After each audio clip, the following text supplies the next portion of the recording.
Hi, and welcome to Chief for Yourself. I'm glad you're with us today, wherever we happen to be in the world at this moment. Our purpose is to keep you in that flow of good chi or essential energy for the living of a genuine life. And if you pause just a moment to think about one of the best times of your life, you probably get at least a little bit of the rush you were feeling when you were actually living that moment. And maybe you're wondering, whatever happened to those experiences and the really powerful sense of aliveness they brought with them? Well, today we're going to be talking about getting those feelings back and then some. Our guest is Cara Bradley, and she's going to help us experience what she calls high-definition, high-voltage living every day. Cara is a lifelong teacher, mental strength coach, presenter of yoga and mindfulness programs at conferences and universities nationwide and online, and she's the author of On the Verge, Wake Up, Show Up, and Shine, which is as much a clarion call as it is a title. Cara, we get a sense of waking up, showing up, and shining. Tell us what we mean by On the Verge.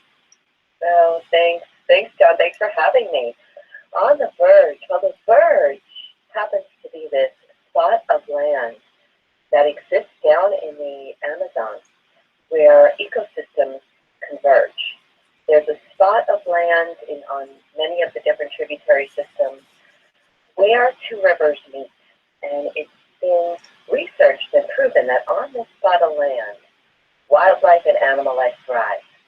So you could say that life thrives right there at that place, and that place is called the Verge. And when I first learned about that, I was incredibly intrigued because I wanted to know if there was a verge near me. And so it set me off on my journey to discover how to live on the verge every day. Well, you don't, in the book, you're very hands-on. You don't cite great philosophers and thinkers. Is this what moved you to write On the Verge, that experience of wanting to find the verge? Well, I had an experience when I was 19, when I experienced myself beyond thought, doubt, fear, mental chatter, and all the things that had held me back in the past. I was a runner, and I was up to my last track race, and I happened to do something that set me off on to have the race of my life. What I discovered afterward was that what had happened didn't seem extraordinary. It actually seemed very ordinary. The state of being I had accessed seemed like it was more genuinely me than I'd ever experienced in my adult or young adulthood. And so that really set me off on this whole idea of how to access human potential. And then a couple of years later, I discovered that a verge existed out there. And so what I've since recognized after many, many years of inquiry and study is that the verge actually exists in this moment, and in this moment, and in this moment. So every moment is actually the verge. It is that place where we thrive. So my whole quest for myself and my own life and how I teach is just to help people to show up in this moment more fully, more often. Mm-hmm. So at least up until the time of that aha moment, I guess you could say you were looking outside for what was really within? Oh, for sure. I think many of us do look for the next gadget or the next book or the great philosopher or all of the outer sources that are telling us these days what to buy, what to wear, what to read, how to do this so that we can get that. And it really wasn't until I started to take the deep dive inward and to really recognize and get to know how my mind operated that I was able to start to experience the moment in between thinking, the moment when I wasn't that bogged down by a negative emotion. And when we can do that, when we can be present right here, we start to discover our very, very natural sense of wakefulness and aliveness that's available to all of us all the time. And I get the idea from the book, too. I think you've actually mentioned it in so many words that there is nothing to really improve. The words self-improvement may be a misnomer. It's more like self-vision, isn't it? Seeing what's already there? Oh, yeah, you really hit the nail on the head because I often tell people I'm not about self-help. And my book isn't a self-help book because I truly believe and trust that there is no better version of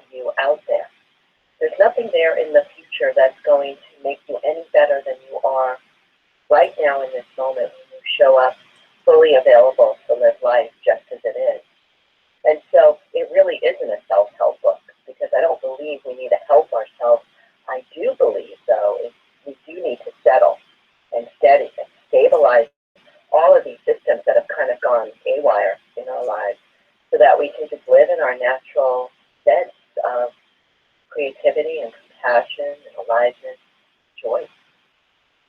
I get the feeling that we're very much getting out of our heads, because as a kid, I lived in my head and I didn't listen to my heart. So would that be a key component too, to get out of that head clutter and start listening to the heart? Yeah, well, we can start to recognize moments that are happening all the time, every day, where we have that sense of awe, where we feel that sense of connection, where we feel still or silent or completely lit up from within. These moments are happening all the time. For instance, if you just look up from a red light and you see the sunset, you may just pause for a moment. Well, that is a moment when you're not in your head. And when we can start to recognize all the moments that happen out there all the time when we're not in our thinking mind, or as I call it, the busy mind, we're not stuck in this emotional cycle, we do connect more fully with our heart. So it's not something we have to try to do. It's actually a letting go into that allows us to fully access our heart and our physical body as well. And you have a number of helpful Verge practices and strategies in the book, tools to get you beyond the mind. Talk about some of those and how they work. Yeah, I love practice. I love to have little practices in my life. I love teaching people about practices. So what I offer are 4 Verge practices and 4 Verge strategies. And these are just simple ways to start to notice when you're here, right now, in this moment, and when you get pulled away. And you can get pulled away by distractions, by stories, by future, by negative emotions, right? So the practices, like the first one, which is called Notice This Moment, are a handful of tools to help you get better at noticing where you are. So you don't get so pulled away in thought that you forget about where you're driving, or you don't get so bogged down or shut down by emotions that you're unable to meet your child where they need you to meet them. So we can get better and better at noticing where we are, and that is really the practice of mindfulness. It's learning how to pay attention right now and noticing when we're not paying attention right now. You write that you have always been fascinated with energy being a core component of this show, energy, how it works in our lives and what we can do with it. You picked up on energies of other people even at a very young age. What was that like? Yeah, I think all children are so incredibly sensitive to the energies of other people. And I think from a very young age, I used to study people. I've been fascinated with human nature. And I just remember I grew up in Brooklyn, New York, and I remember sitting on subways with my mom and just watching people and noticing, thinking about if they were happy or dissatisfied in their lives, if they were in pain. And it was this interesting inner dialogue I had sitting across from me on the subway. But years later, now I've been teaching movement disciplines for over 30 years, I recognize that I really love to move bodies in yoga or in many other disciplines that I've taught, because we're not communicating with language. I may be speaking, but there's a whole picture that's being painted, say during a yoga class, this energetic exchange that is way beyond what words can ever express.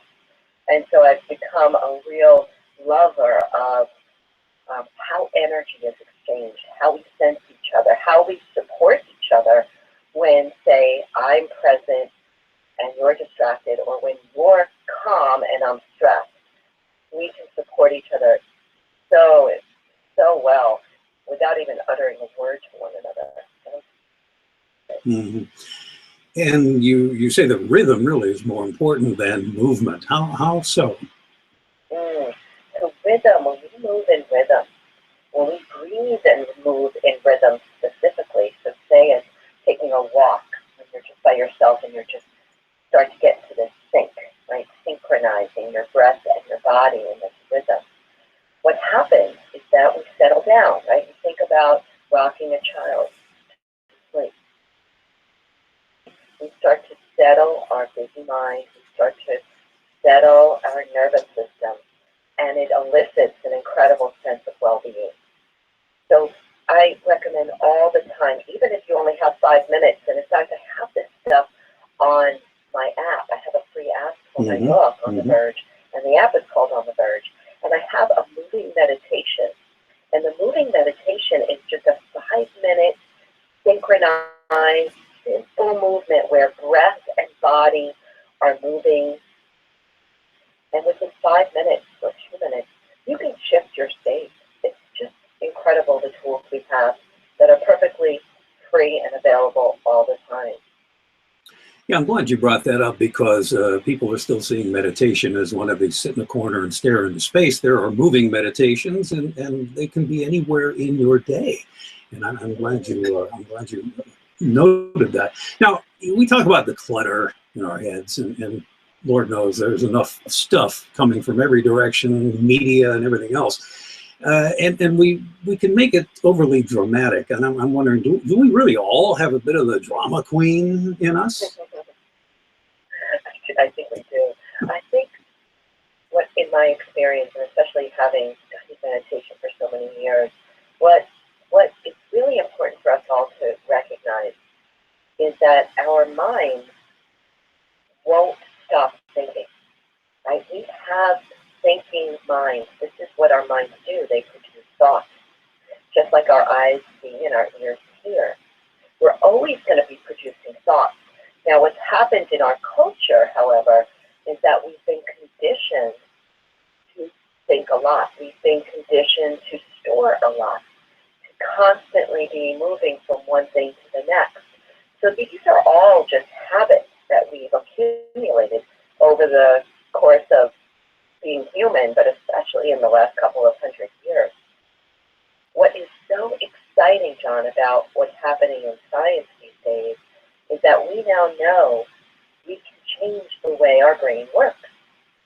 Mindfulness practices especially have been studied in thousands of different ways, and we can change these patterns, these neural pathways in our brain, so that we're not always thinking about this and that, and she and what he said and what she said, and what I have to do yesterday, what I did yesterday, what I have to do today. Through practice of just sitting and steadying your mind through breath or maybe a moving meditation, you can start to change the neural pathways so that you're not habituated to be constantly worrying. This is incredibly exciting. It is. It is. When you change the way you look at things, the things you look at change. And I've always believed in that. Yeah. Now, you're out amongst the troops. You have a lot of contact with the public. You're teaching and seminars and such. Are we starting to get this on a wider sort of macro level now? Because with all of the bad things going on in society and in the world, we could sure use this now. What kind of reception are you getting? Yeah, I think we're getting it. And I really am very, very optimistic. Many people I find all over the country for simple practices. In other words, we know about meditation, we know about yoga, we know about what we have to eat and this and that and that. We're so bombarded with information that we're hungry for simple, very easy to implement ways to make change in our lives. And so I've got a really great reception. I'm so excited about the app because the app gives it to you on your phone, 5 minutes, 10 minutes, here or there, that you can do all the time. Outstanding, yeah. A lot of folks kind of watch life from the bleachers instead of coming down on the field to participate. How can we start being players instead of watchers? And what do we have to gain by doing that? Well, what happens when we start to notice, as I said before, notice those moments between thoughts, notice the sunset, notice the smell of the coffee, the aroma of coffee, notice what you're sitting down to eat for dinner. When we start to pause and notice experiencing life, we start to directly experience what's happening in our lives more fully. Very, very often when we get stuck in our busyness, and you may relate to this, when we get stuck in our busyness, our day can feel sort of muted or Mm-hmm. dull. Yeah. We can walk through life in a fog, right? Walk through our workday in a fog because we're not really showing up for what's happening in our lives. We're so stuck in what has to be done, all of our to-dos and everything going on in our lives. Mm. What's amazing is that when we start to recognize this moment, this moment, this moment, and what do I need to do right now, start to feel like we're much more engaged. And that's what I talk about with life is not a spectator sport, right? We don't want to sit on the sidelines watching the game of our lives fly by us. We want to step right on the court, full center court, and play this game, this privilege of being human, privilege of being alive. And we can do that through simple practices. And speaking of sports analogies, you were a pro rollerblader for a while. What was that like? How did that carry over into what you're doing now? Or did it? Yeah, I was a figure skater growing up, and I was living in New York City, and the beginning of the trend of rollerblading in the late 80s, early 90s. I picked it up, started teaching it, started performing for them all over the world. And boy, talk about being fully alive. I mean, there's nothing like flying down a hill in Central Park. Everything's lit up. You just feel so awake. And so in some ways, I'm addicted to feeling alive, and I don't see that as a bad thing. It was a blast.